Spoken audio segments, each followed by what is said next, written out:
नमस्कार, मैं ज्योतिर्विद Pramil Chaturvedi. Who will win UP assembly election 2022 के इस दूसरे एपिसोड में आप सभी का स्वागत है। चूंकि बड़ा ही महत्वपूर्ण मुद्दा है, यूपी असेंबली इलेक्शन 2022 में किस पार्टी की जीत हासिल होनी है, कौन सी पार्टी किस तरीके से अपना प्रस्तुतिकरण करने वाली है। पहले एपिसोड में हमने बहुजन समाज पार्टी और समाजवादी पार्टी के एक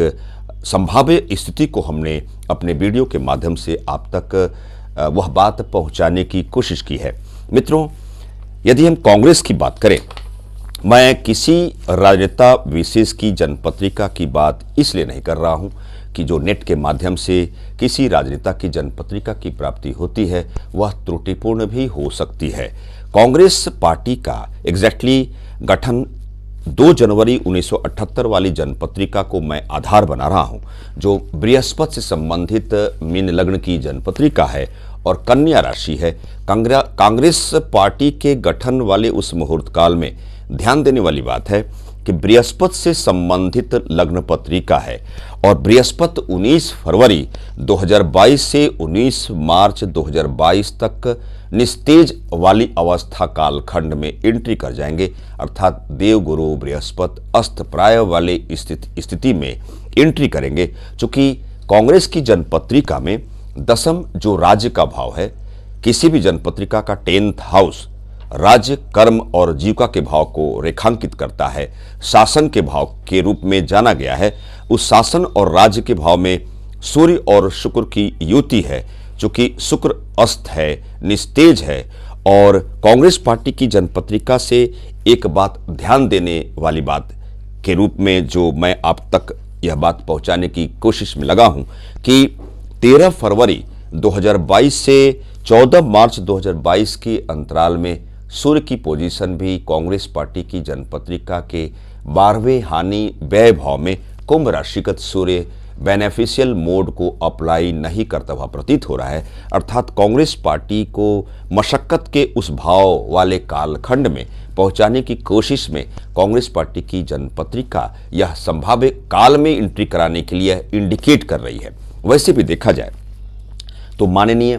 प्रियंका गांधी वाड्रा जी की जनपत्रिका शुक्र से प्रभावित है और कांग्रेस की पार्टी में शुक्र अस्त है। यदि मेरी एक राय है कि यदि कांग्रेस पार्टी की अध्यक्षता की भूमिका में माननीय प्रियंका गांधी वाड्रा जी आती हैं तो कांग्रेस पार्टी के फ्यूचर को एक शानदार तरीके से अभिव्यक्त करने के लिए, शानदार तरीके से प्रस्तुतिकरण करने के लिए प्रियंका गांधी वाड्रा जी बहुत शानदार तरीके से कार्य करते हुए कांग्रेस को मजबूत बनाने में एक महत्वपूर्ण भूमिका के निर्वहन करने में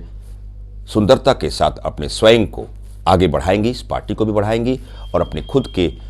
शानदार अपने वजूद को भी आगे बढ़ाएंगी। मित्रों, अगले क्रम में भारतीय जनता पार्टी की यदि बात की जाए तो जिस मुहूर्त काल में बीजेपी का गठन हुआ है, अर्थात एक महत्वपूर्ण तिथि 6 अप्रैल 1980 दिन के 11:45 दिल्ली के उस स्थान विशेष से बीजेपी के गठन वाले उस मिथुन लग्न की जनपत्रिका और वृश्चिक राशि की जनपत्रिका में बीजेपी की जो मैनिफेस्टो है, जो बीजेपी के कार्य करने का तरीका है, उसमें देवगुरु बृहस्पति का ही बड़ा शानदार प्रभाव दिखाई पड़ता है। चूंकि सनातन धर्म की बात करें, भगवा की बात करें, हिंदुत्व की बात करें, विकास की शानदार एक मूलभूत संकल्पना को व्यवहारिक स्तर तक पहुंचाने की बात करें तो यह बृहस्पति अर्थात देवगुरु बृहस्पति की बात हो रही है।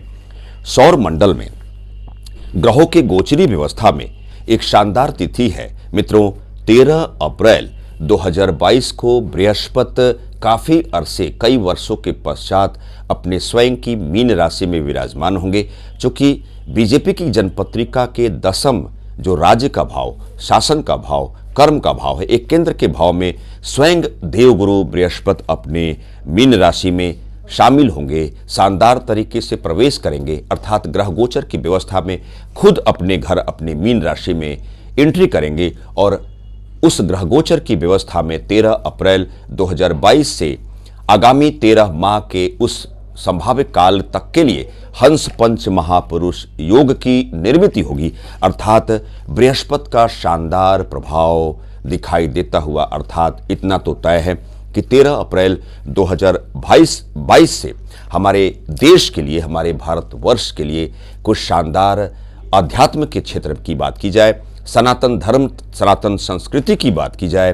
भगवा की बात की जाए, विकास की मूलभूत संकल्पना की बात की जाए, तो हमारे देश के हित के लिए बृहस्पति जिम्मेदार होंगे। अध्यात्म की बढ़ोतरी होगी, सनातन धर्म और संस्कृति का विकास होगा और देश की बढ़ोतरी में बृहस्पति के शानदार एक उस भूमिका का आगमन की तिथि 13 अप्रैल 2022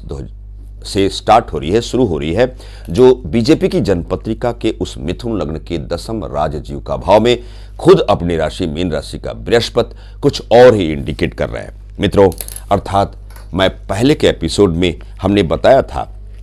कि किसी पार्टी के लिए गठबंधन जैसी संकल्पना की भूमिका का वास्तविक चरितार्थ करने वाले उस व्यवहारिक उपागम का संकेत शानदार, सुंदर नहीं है, क्योंकि मंगल की बात होती है। यदि गठबंधन की बात होती है तो मंगल की बात होती है। मित्र, राजनीतिक मित्र समुदाय से अगर हम गठजोड़ करते हैं तो मंगल की बात होती है और मंगल शुक्र से पीड़ित रहेंगे। अर्थात 16 जनवरी 2022 से मंगल धनु राशि में शुक्र से पीड़ित होंगे। 27 फरवरी 2022 से 30 मार्च तक मंगल मकर राशि में रहते हुए शुक्र से पीड़ित होंगे। अर्थात गठबंधन जैसी संकल्पना का व्यवहारिक स्तर पर प्रॉपरली उसके इंडिकेशन की प्राप्ति नहीं हो रही है। मित्रों, नेक्स्ट एपिसोड में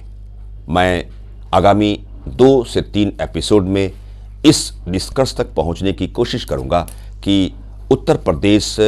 विधानसभा के चुनाव 2022 में किस पार्टी की जीत होने वाले उस संभाव्य काल में कौन सी पार्टी शानदार तरीके से अपना प्रस्तुतिकरण करते हुए किसकी सरकार बनेगी,